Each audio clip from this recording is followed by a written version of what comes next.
telah mendapat perhatian daripada Yang Berhormat Bacok, Yang Berhormat Sungai Petani, Yang Berhormat Jempol, Yang Berhormat Nibung Tebal dan Yang Berhormat Seremban.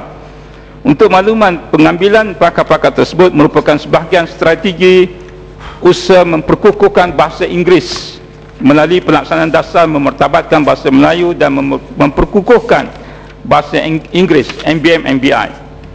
Pengambilan pakar melalui tahun 2012 adalah bertujuan untuk melatih guru sedia ada dan memantau proses pengajaran pembelajaran subjek bahasa Inggeris di peringkat sekolah rendah. Pada masa yang sama, penguasaan bahasa Inggeris kepada kira-kira 34,512 guru pelatih di 27 IPG di seluruh negara dan guru yang sedang berkhidmat akan terus dipertingkatkan. Tuan Yang Dipertua, YB Lipis menyentuh tentang kesan cadangan mengkaji semula kedudukan UPSR dan PMR. Untuk makluman ahli yang berhormat, cadangan tersebut adalah atas kesedaran KPM bahawa sistem pendidikan sekarang sering dilabel sebagai terlalu berorientasikan peperiksaan semata-mata dan tidak holistik. Justru setelah menimbangkan pandangan dan cadangan daripada pelbagai lapisan masyarakat, KPM telah memutuskan supaya UPSR terus dikekalkan, tetapi penambahbaikan akan dilakukan mulai 2016. Manakala bagi penilaian menengah rendah, PMR pula akan diganti dengan pentaksiran berasaskan sekolah, iaitu PBS mulai tahun 2014. Melalui kaedah ini, murid akan dinilai di setiap peringkat pembelajaran tanpa bergantung kepada peperiksaan awam sahaja. Di sini saya ingin menjelaskan sedikit cadangan penambahbaikan terhadap UPSR menjelang tahun 2016 dan PMR pada 2014. Untuk makluman ahli-ahli yang berhormat, UPSR masih dikekalkan di tahun 6 dengan penekanan diberikan sebanyak 60% berdasarkan 5 mata pelajaran teras, manakala 40% lagi diambil melalui pentaksiran berasaskan sekolah yang meliputi mata pelajaran lain, aktiviti co-curriculum dan psikometrik yang melibatkan ujian, kecenderungan dan personaliti. Manakala bagi PMR pula, penambahbaikan dilaksanakan dalam bentuk pentaksiran berasaskan sekolah sepenuhnya yang dipantau oleh Lembaga Peperiksaan Malaysia. Antara komponen utama termasuklah mata pelajaran dipelajari, kegiatan co-curriculum, ujian kecemerlangan dan personaliti. Walau bagaimanapun, cadangan penambahbaikan ini akan diteliti secara terperinci dalam semua aspek sehinggalah mendapat kata putus yang benar-benar mantap sebelum pelaksanaannya bermula. Ingin saya tegaskan bahawa penambahbaikan ini tidak akan merugikan murid, malah objektif utama penambahbaikan adalah untuk melahirkan murid insan yang holistik dan berkeupayaan tinggi dalam semua aspek. Terima kasih Yang Berhormat Perdana Menteri, Yang Berhormat Dipertua. Saya ingin berpatah balik kepada isu pengambilan tenaga luar untuk mata pelajaran bahasa Inggeris, kerana seperti mana yang telah saya bangkitkan dalam ucapan perbahasan, saya tidak melihat kepada urgensi keperluan tersebut. Saya ingin tahu sejauh manakah penyelarasan dibuat antara KPM dengan KPT, yang saya tahu begitu banyak sekali, hampir kalau tidak semua pun majoriti universiti kita ini menganjurkan ataupun mengadakan program TESOL. Apa hasil daripada program TESOL ini, sama ada di peringkat diploma baik, peringkat ijazah baik, malah TESOL sampai ke peringkat PhD?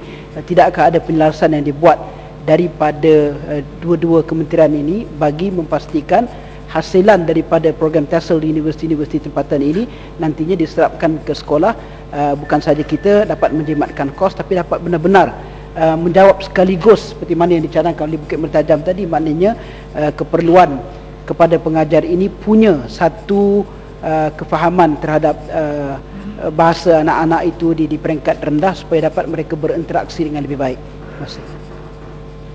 Terima kasih Yang Berhormat Bacok. Saya ingin menjelaskan bahawa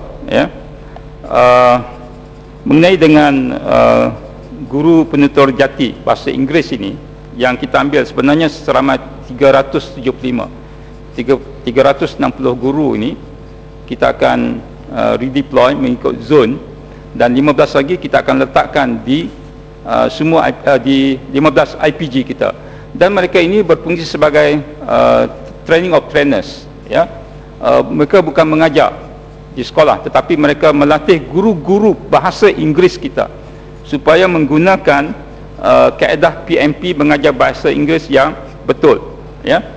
Dan guru-guru ini yang saya ingin jelaskan, yang berhormat, ya, mereka ini akan dipecahkan kepada 6 zon, ya, 6 zon, dan setiap zon ni dia ada 20 kluster. Satu kluster melibatkan 15 sekolah yang melibatkan 1,800 orang, 1,800, ya, lebih kurang 1,800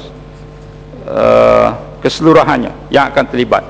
Dan untuk makluman yang berhormat bahawa kita pilih sebenarnya kawasan-kawasan ini berasaskan kepada keperluan, terutamanya sekolah-sekolah di pendalaman, ya, dan terutama sudah tentulah untuk sekolah rendah. Ini tujuan kita supaya memastikan guru-guru bahasa Inggeris kita di sekolah rendah ini, ya, adalah guru-guru yang benar-benar terlatih dan dipertingkatkan keupayaan mereka untuk mengajar bahasa Inggeris. Sebab itulah kita menggunakan pendekatan modular dan sebagainya, ya. Dalam masa yang sama kita masih meneruskan lagi program yang bermakna sebab itu adalah guru-guru yang kita ambil untuk menjadi guru bahasa Inggeris. Tapi yang 375 ini adalah guru penutur jati. Menteri, Tuan Yang Di-Pertua, ya. Status seperti yang telah dibangkitkan oleh Yang Berhormat Bayan Baru, Yang Berhormat Hulu Terengganu, Yang Berhormat Jempol, Yang Berhormat Parit, Yang Berhormat Shah Alam dan Yang Berhormat Kulim Bandar Baru berhubung dengan mata pelajaran sejarah.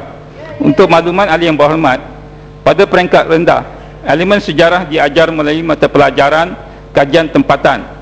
Bermula tahun 2014 di bawah kurikulum standard sekolah rendah KSSR, mata pelajaran sejarah akan dijadikan sebagai mata pelajaran TRAS.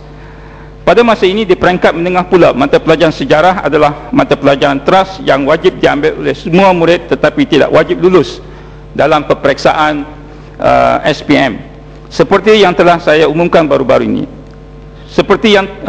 Kementerian telah seperti yang telah diumumkan baru-baru ini, Kementerian telah memutuskan supaya mata pelajaran sejarah akan dijadikan sebagai mata pelajaran wajib lulus di peringkat SPM mulai tahun 2013 sebagai syarat untuk mendapat sijil SPM. Setakat ini kita mendapat respon yang sangat baik daripada pelbagai pihak terhadap perubahan dasar yang telah diumumkan. Yang Amat Berhormat Menteri Pelajaran telah mengarahkan supaya KPM menubuhkan satu jawatankuasa khas bagi mengkaji dan membuat penambahbaikan ke atas kandungan serta kaedah pengajaran dan pembelajaran mata pelajaran sejarah. Keanggotaan jawatankuasa ini akan melibatkan berbagai pihak berkaitan, termasuklah pakar-pakar sejarah di negara ini.